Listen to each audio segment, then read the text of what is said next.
What's going on, everybody? C4, welcome back to the channel. Last week, Philadelphia Eagles schedule got released. This week, we're going to be dropping our predictions just to see where I think Philly's going to be this season. And I think I speak for most of the fan base, where I think we're a lot more optimistic post-draft than we were pre-draft. Pre-draft, we did some good business. Kaiser White could be something. Hassan Reddick, but there was wide receivers we missed out on. Marcus Williams, very talented safety. That was very, the beat reporters and stuff in Philly were saying, Philly had an aggressive offer. It just didn't come that way. And you kind of got the feeling that in this upcoming season, the 2022 season, where the NFC is pretty much wide open, that Philly maybe just didn't do enough to be able to be really competitive this year. But post-draft, adding Jordan Davis, Nakobe Dean, trading for A.J. Brown, the cards are setting themselves up nicely. Add on the fact that we have the third easiest strength of schedule on paper entering this season.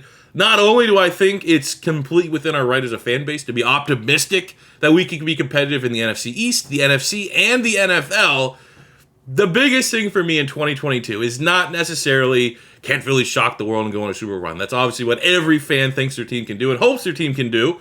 But for me, it's Jalen Hurts' season. Let's see what we have at quarterback. We have 2 first-round picks in 2023 to either trade up for a quarterback in the draft or to maybe move some of those assets for a veteran quarterback in the NFL. But things could not set themselves up, barring catastrophic injuries that are out of our control, to not figure out if Jalen Hurts is our guy this year. Offense, skill position-wise, as good as it's been since the Super Bowl. Defense, kind of is what it is at this point, but still a solid defense. Strong in some areas, weak in others. Hopefully James Bradberry comes up to Philadelphia. That'd be pretty dope. But, offensively, the offensive line is elite. Devontae Smith, Dallas Goedert, A.J. Brown, as good, at least, as any team in the NFC East in the division. And the fact that we are statistically bringing back the league's #1 rushing offense, even, that's inflated a little bit because we didn't want to throw the ball at Jalen Hurts, but still, when we have to run, if this doesn't work out for Jalen Hurts, we still know that we could probably go back to a primarily run-heavy offense and succeed. That's just the nature of how our team is built on the offensive side of the ball. But you would like to think that Jalen Hurts can take the next step, and everything is setting itself up to, at least, we're going to find out. Is Jalen Hurts the guy? Or is Jalen Hurts a guy like I'm saying, it's kind of high to his ceiling, close to it. He's close to a finished product, and he's just a guy. And I say that right now because I'm hoping to God that can be quoted, and I eat my words. And Jalen Hurts takes the next step. He plays very well this season. We could take those 2 first-round picks next year and invest that into the team. Maybe in the secondary, grab a stud corner, grab a stud safety, do something like that, right? Stud edge rusher. And keep building around Jalen Hurts. That's a perfect scenario. I don't want to be right in the fact that Jalen Hurts comes out this year, underwhelms, and then we have to spend all that draft capital on trying to find and figure out if we can get another quarterback. I'd rather he be the guy, and then we just use all those big premier assets to build around him. So let's get through our record here, and I think it's going to be pretty good. I will say there's 2 games that I don't like. Game 1 I don't like is this one against Detroit in the opener, because if we lose to Detroit, that's going to completely shift how we view this team, right? And also, I don't like the fact that we play Dallas on Christmas Eve. If they win, that's going to be awesome. That's a perfect scenario. That's a dream scenario. Beating Dallas, then you go into Christmas. It's awesome. But if Dallas loses, it's going to ruin Christmas. All right, way too much pressure to have on that game, especially that late in the season, Week 16. There's most likely going to be playoff implications with that result. I'd rather not. But let's get through the schedule. First up, on Week 1 against Detroit, we kind of need to pencil this one in as a W. I don't think it's going to be easy. I think it's going to be a classic Eagles game where on paper a lot of fans are like, oh yeah, we're going to kick the crap out of the Detroit Lions. They'll play tough. I think this will be a game that might start to temper expectations a little bit. This could be also a game, it's very early, it's incredibly overreactionary.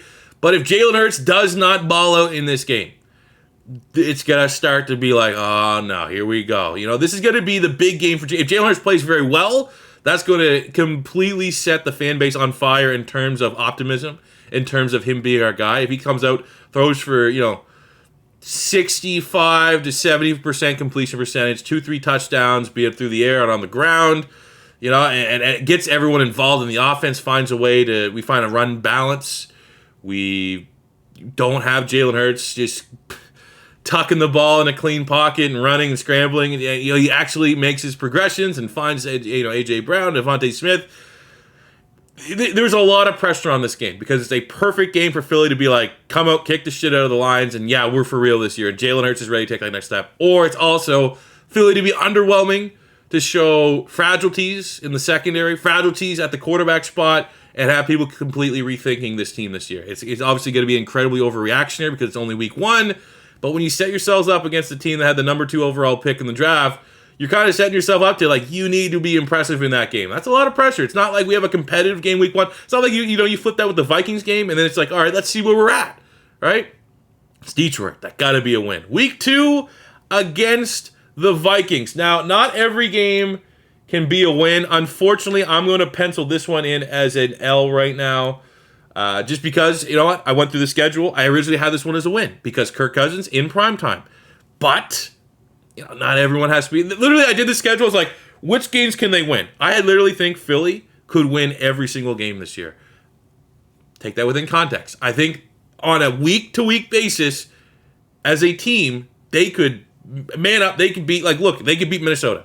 They could beat Arizona. They could beat Dallas. They could beat the Colts. There's no, you know, they're not going up against Tampa. They're not going up against an S-tier team this season, right? They don't have the Bills. They don't have the Chiefs. They don't have anyone from the AFC. You know what I'm saying?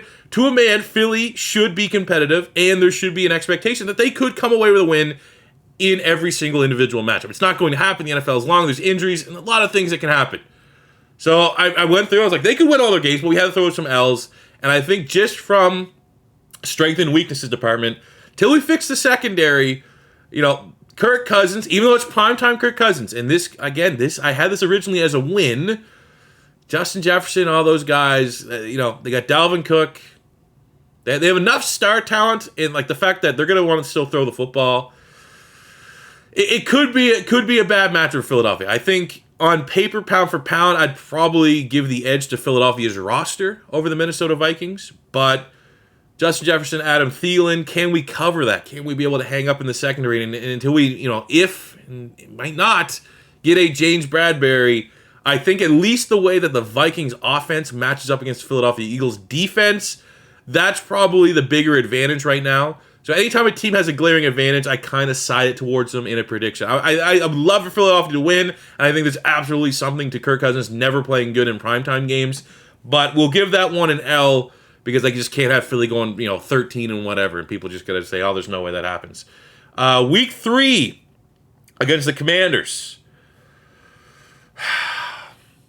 I could see this being a loss, but given what I saw out of Carson Wentz, I genuinely think mentally he's not there anymore. I think both Eagles games for the Commanders are going to be very difficult for the quarterback, and it's still at the end of the day, it's Carson Wentz. You know, they could very easily split this one, and we could give Washington they win at home, and then Philly Week 10 wins at the Link. You could do that, but yeah. I really don't think, especially watching that Jags game last year, you can rattle Carson. I think Carson Wentz is going to be not good at all. I don't know if he's going to be bad this season. He probably is for the Commanders. I think there's going to be a lot of people if you're a fan of the Commanders, hoping they go to Sam Howell sooner than later. But you know, I think to a man, Philadelphia is a little bit strong. I mean, it comes down to just the quarterback, honestly. I think Washington defensively, very strong. I mean, Philly's, you know, Jalen Hurts, old Jalen Hurts, hopefully undeveloped Jalen Hurts we see, has been able to, you know, get some good results against the Commanders in his time. But I think the biggest thing for this one is not a reflection of where, because I think Commanders, outside of quarterback, they have a pretty strong roster. But I just think that it comes down to Carson Wentz. Can Carson Wentz mentally, especially in a game like that, against his old team where there's clearly still some bad blood, unresolved things, I'm going Philly in that matchup. Week 4, we got the Jags. That needs to be viewed as a W at home. All things considered, the Jags are a work in progress. Doug Peterson's coming back. Yeah, I think that's going to be probably, out of all the games this year, that should be the one that's like, you know, we're going to get up for it because it's their old coach, but I just don't see how the Jags really match up well with Philadelphia. Week 5 against the Cardinals. Now, this is one where the Cardinals are going to be down their top player in DeAndre Hopkins. He's still going to be serving suspension. But again, it comes down to the fact that I had to go through this one and throw some additional L's in there. And it comes down to very similar to my reasoning against the Minnesota Vikings, where it's the strength of this team is like the last time they put that was an all-time game. Jalen Hurts, Kyler Murray was a shootout, but the Cardinals wanted to throw the football. And until Philly shows proper improvements, again, every time we talk about teams that are going to throw the football on them, hopefully until James Berry gets signed elsewhere, you got to just keep thinking, come on, Philly, pull the trigger, sign this guy, figure out a way to get him under the cap. Teams that are going to be very pass-heavy are going to cause the Philadelphia Eagles trouble. Even without DeAndre Hopkins, they made the trade for Hollywood Brown there. I think schematically, not the best matchup for Philadelphia, so I'm going to give Arizona. And Arizona's always a team that Philly struggles against for some reason. And it's on the road, and we'll throw up an L there. Then we have Dallas at home, and I think this is when people are going to get a little bit worried. I think Dallas will get that victory again. Dallas, even without Amari Cooper, they're still going to be able to throw the football. They're still going to be pretty dangerous, even though they lost some depth there. I will eventually get to it. I think Philly probably splits it with Dallas this year, and I think this is going to be one of those ones where it just starts to pile on a little bit as we go into the bye week. The secondary is a little bit shaky.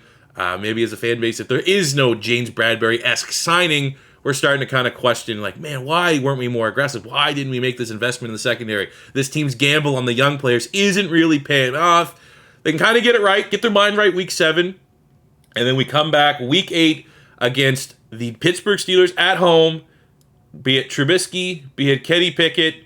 I think it's not going to be an easy win, but I think given the quarterback room for the Pittsburgh Steelers, that's got to hold them back a little bit this year. It's going to be some growing pains, and while they still have a good defense, I think they have a defense too, especially that if Jalen Hurts isn't taking that next step, if he's still kind of questiony at this point of the season, Pittsburgh's defense is going to cause a lot of problems, but I think this could be a game that we can kind of squeak by. That we then have week 9 against the Texans, much like that week 1 game against Detroit.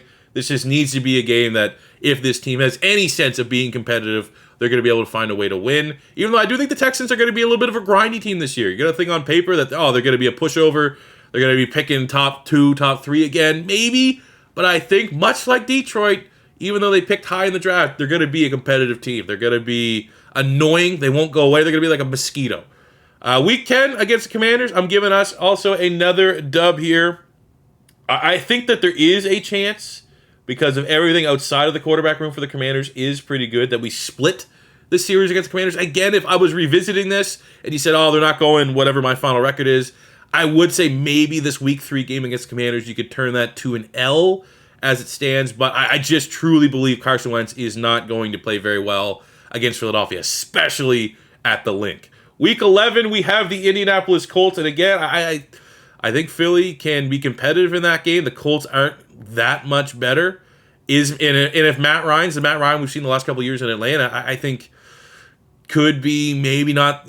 I think optimistically, you should be optimistic for the Colts. If you are a Colts fan, you think Matt Ryan can get back to, he has more talent than what he's had over the last couple of years in Atlanta.